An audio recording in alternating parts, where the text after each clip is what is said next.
Hey guys, so last time we talked about, well, it was really basic about getting you into feeding, milk feeding your calf and kind of day one of what to do when you bring your calf home, and this is for all the beginning farmers out there, I have talked about starting up a channel about getting more in depth with all of the more technical parts of the animals for people that really want to go into it. If you're definitely interested in learning more things, learning new things, learning more of the technical things, it's like something simple. It's like, a cow has one stomach but four different compartments, right? So that's something simple that we can talk about. Technical wise, then we can break it down into what each compartment does, for the cow. And so if there's things like that you guys want to learn more on, that you guys want me to touch base on, just leave it in the comments, and I would love to make a 10, 12, 15 minute video for you, just kind of going into it, into what you want to know. And after I graduated, I was in dairy for 15 years. I was in, I was in the big dairy scene, and then, then I did a couple years through Pennsylvania State. Hi. And then, I did 4 years through Cornell after that, and, I did a bunch of different, nutritional and medicine studies for calves and heifers and dry cows, and then like how you manage the dry cow through housing and nutrition not only affects the dry cow but also affects the calf that's growing within her. Which, for the beginners out there, your dry cow is basically your pregnant cow. It's your cow that you dried off. You dry her off about that's a tough answer because a lot of farmers are different. I mean, some farmers will dry them off like 20-25 days, prior to them having their calf. On average, you want to dry them off about 45 days prior to having their calf. But anyways, I'm getting way the fuck off topic here, aren't I? So last time we talked about just starting up, mixing up milk replacer and stuff, which also, guys, I said, if you guys need milk replacer cups, just leave it in the comments. I'll find a way to get a hold of you, because I got so many of those fucking things on my shelves, and I really want them gone, so you guys would be doing me a favor, because of the fact that you can't just buy a milk replacer cup. So if you want to go buy a bag of milk replacer from your local feed shop, it's most likely not going to come with a milk replacer cup in it. So you have to go to like fucking Walmart or something like that and guess on what size of a cup you need. And it's I got a lot. So just get a hold of me. I'll get you one in the mail. So we talked about starting them off on milk. The one bottle for the first week. Now, on day one, you always want to put a pail of water in front of that calf. You really, because, they get thirsty, Now, they're probably not going to drink from it, right? Because, it's a brand new animal. I mean, I don't know how many of you out there are parents, but, I mean, putting a pail in front of a calf would be like putting a normal drinking cup that us adults drink from in front of a baby. It's like they're not going to know what the fuck that is, right? I mean, I got 4, soon to have 5 in October. I know all about kids, believe me. And but you want to have a pail of water in front of them, because it gets them used to, the water, and it gets them used to the pail. And now on day 3 of age, you gotta start giving them calf starter. You gotta have a pail in front of them for calf starter. And now it's really shitty because it's almost wasteful. Until they're like 4 weeks of age, because of the fact that after like 2 days, if they haven't nibbled, at the calf starter, which is the grain, then you gotta dump it out, and if you don't have like pigs or goats or something like that, that'll eat it just for shits and gigs, then you're just dumping it out and you're wasting it. But you also don't want them to eat this old stale shit that the flies and everything have picked all the fucking vitamins and nutrients and left all the diseases all over. You don't want that. Because this stage in this animal's life is so crucial. And it's just like right now, it's just like I'm dealing with a bull calf that he was eating well, he was doing good. He jumped up to 1.5 bottles per feeding, and then he started scouring on me. And so which you'll see is going to be common. Now, if so whenever you jump up your calf, on milk replacer amount, which should be weekly. So every single week you should be jumping them up 1/4 of a bottle, if not a half a bottle. And sometimes on like their first feeding or 2 of it, they are going to just scour because of the fact that they're going to drink it so quick and their stomachs aren't quite big enough yet. Only their one stomach, because a calf is only born with 1 compartment out of the 4. And the compartment that they are born with is called the abomasum. And so you get the abomasum, the omasum, the reticulum, and the rumen. Those are the 4 compartments. But, so that compartment isn't big enough to hold that much milk, which it makes sense, right? So, but unfortunately, anything that stresses out a calf is going to take away its energy. And taking away its energy is most of the time going to cause it to come down sick with scours. And scours is something that you really, really got to jump on as soon as you see it. And you'll become familiar with it, the more you raise calves. It's just like mine started scouring this morning.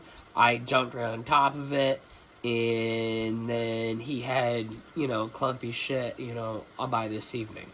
That doesn't always happen like that, sometimes they'll have diarrhea for 2-3 days until they finally go back to normal again, or you can lose your calf overnight. I've had them, just to where they've scoured, and then the next morning I went out there and I didn't have a calf. It was dead.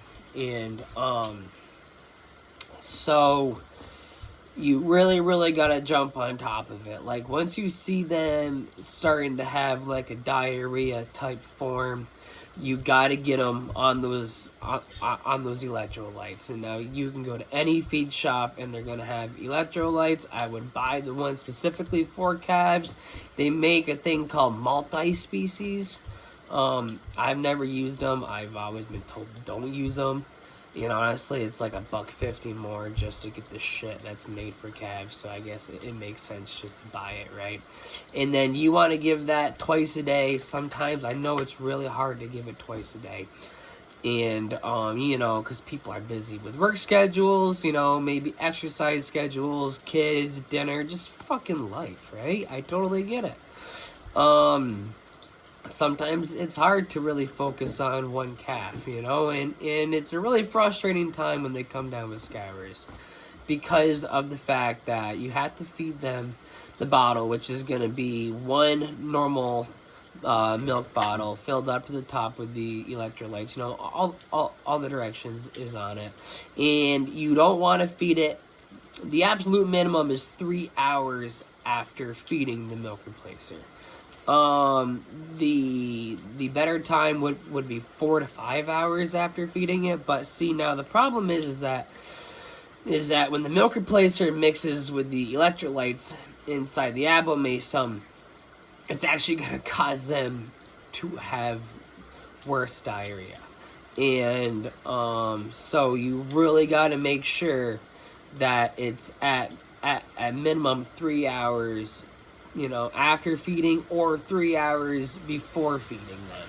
You know, because you want it to, it won't fully pass through their system. Like, so if you did it 3 hours prior to feeding them, it won't be fully passed yet, because of the fact that a calf retains everything inside of its abomasum for 12 hours.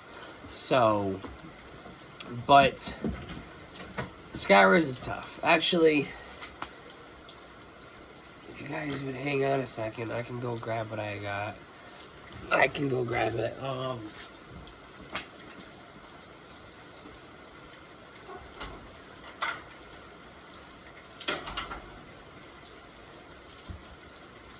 Excuse me, guys.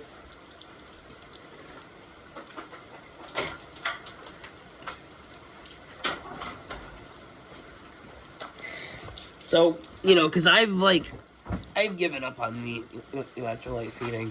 Shit, I did that for years. And a lot of them died, and a lot of them didn't, but it was like 50-50.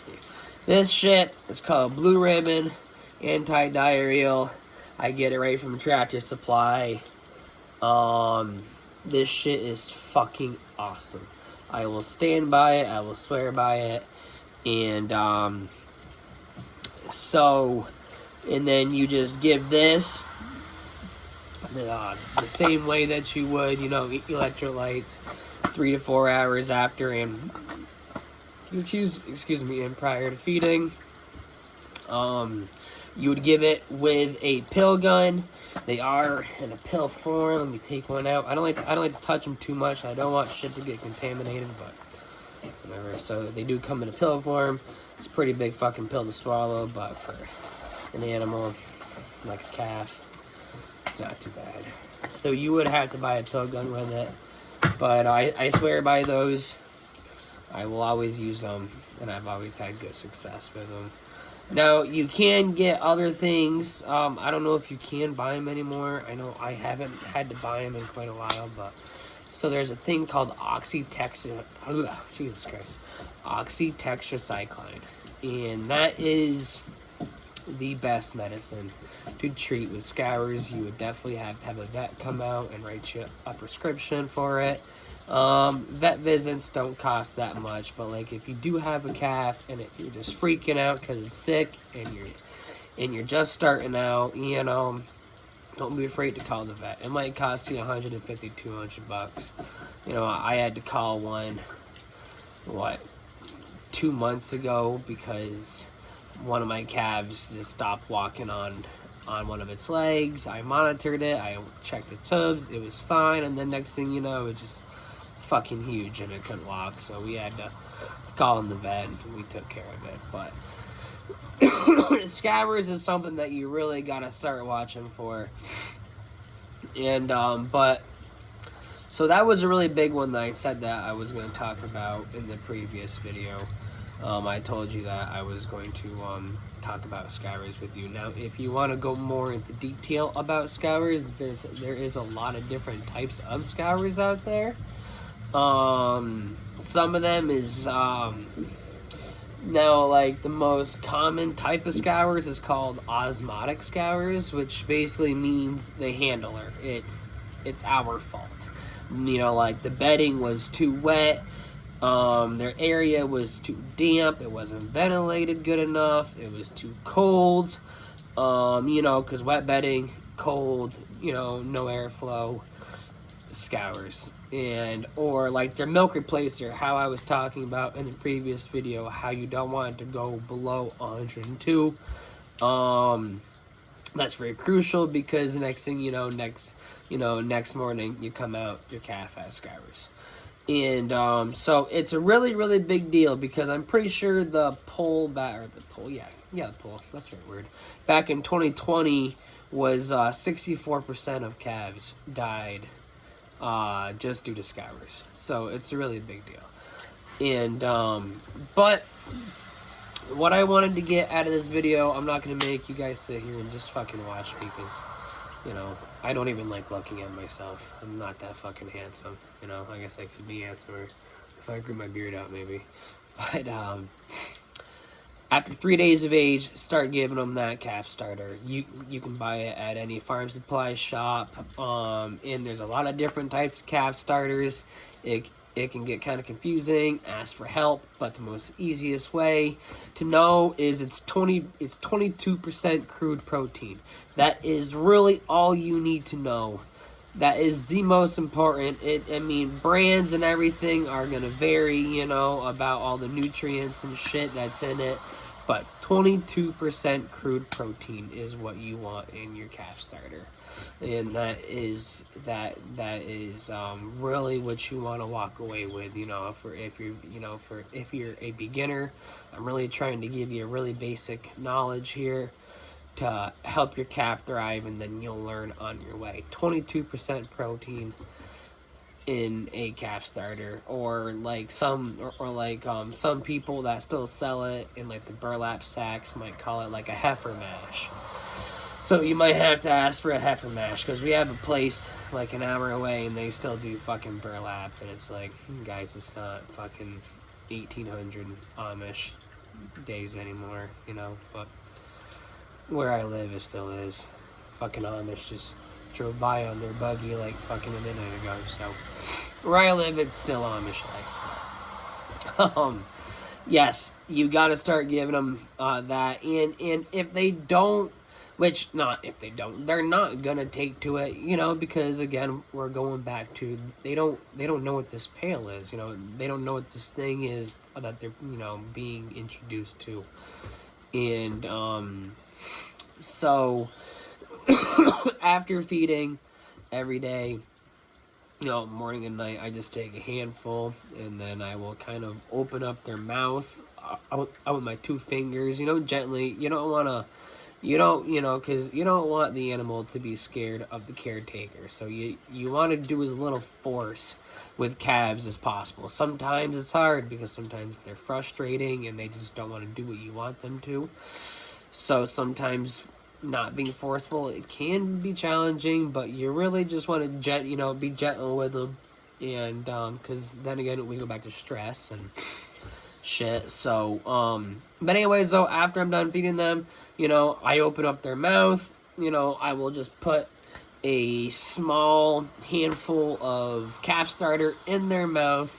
It kind of gets them used to it, because it is your job. I'm going to wrap this video up, guys. But it is your job as a caretaker to grow the rumen. Now the rumen, guys, a cow without a rumen, well, basically, if you don't grow the rumen,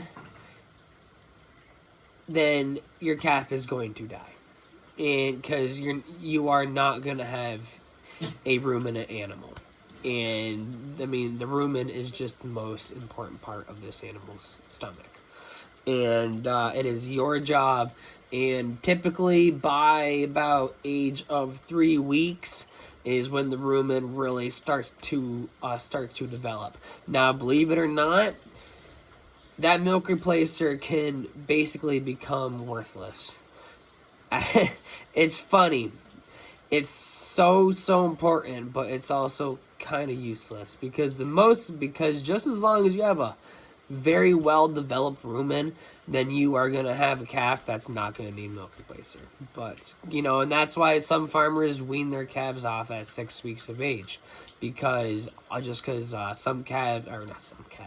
some farmers really push the calf starter, you know, on their calves.